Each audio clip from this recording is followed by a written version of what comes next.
Today we're going to create 3D photos, and these 3D photos are essentially 4 different photos taken from slightly different positions at the exact same moment in time, and then edited together into a moving GIF or GIF. I think it's GIF because it stands for Graphics Interchange Format. That's true. It's then edited together into a moving GIF to create this 3D effect. So today we want to compare a digital 3D photo versus a film 3D photo. And to do that, we'll take into account the cost, the ease of use, and what the final product looks like to form our opinion.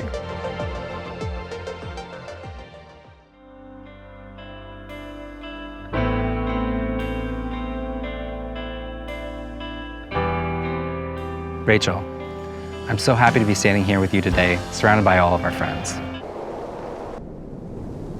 Daniel, we've been together for 8 years, through 7 different apartments and 4 different websites, all of which were hosted by Squarespace's easy-to-use all-in-one platform. You're so beautiful, inside and out, just like Squarespace's designer templates. You've always been there for me, day and night, just like Squarespace's award-winning 24/7 customer support. I'm so glad I made my next move with Squarespace, and you. I love you both so much.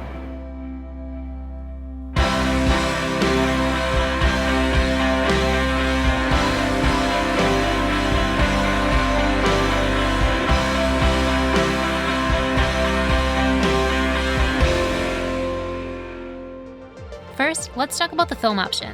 We bought a brand new Nishika N8000 on eBay for $300. What's cool about this camera is that there are 4 lenses built into it, so with one click of the shutter release, you get 4 separate photos of the same moment in time. We had Kodak Portra 160 35mm film on hand, so that's what we loaded into the camera. For our digital setup, we're using 2 Canon 5D Mark IVs, a Canon 1DX Mark II, and a Canon 5D Mark III. We also use 3 different models of Canon lenses with a focal length of 35mm.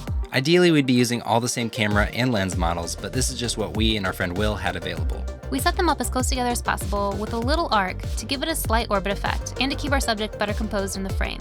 We had all the cameras running to a PC via USB cables and into a program called Digicam Control to help us simultaneously release the shutters. However, we found there to be a lag in the shutter release between each camera, so we decided to do it the old-fashioned way. We used 2 people and 4 fingers to hit the shutters at the same time. We also set our focus for each shot and then switched each lens to manual to ensure the fastest release time. For lighting, we set up our Aperture Tri-8C LED panel directly above the cameras to give it a direct flash, party-like vibe. We chose constant light over flash so we wouldn't have to worry about any camera missing the full flash power if we didn't release the shutters perfectly in sync.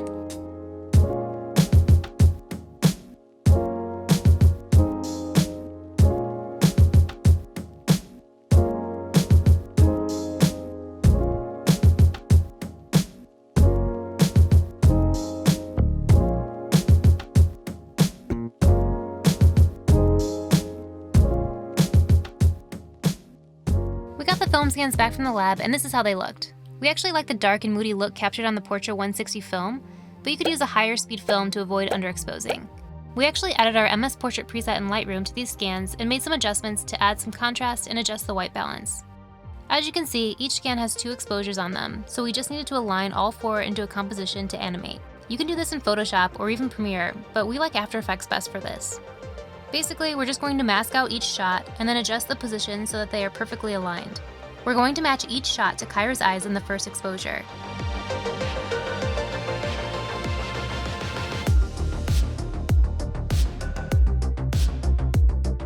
We also want each image to be 4 frames long, and we want it to have a ping-pong animation so it will seamlessly loop.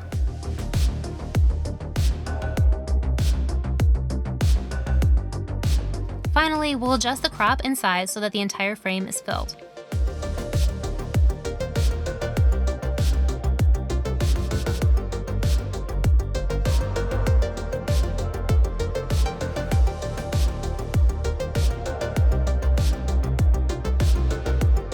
The process is essentially the same for digital. Since we were using different camera bodies, we have a few different image sizes. So in addition to aligning the photos, we'll also adjust the scale so that they all match.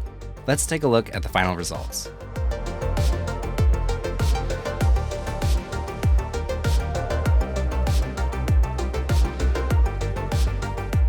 We have our $300 Nishika camera, an $8 roll of film, plus $30 to have it processed and scanned at the lab. And then we have our digital setup with 4 Canon bodies and L lenses, totaling a whopping $20,698. Aside from the huge price difference, the digital setup took us about 45 minutes to get just right, and we had to have 2 people triggering the cameras manually, so it was far from perfect. The Nishika was super simple to use. It was a little difficult to know whether or not the subject would be in focus or properly exposed.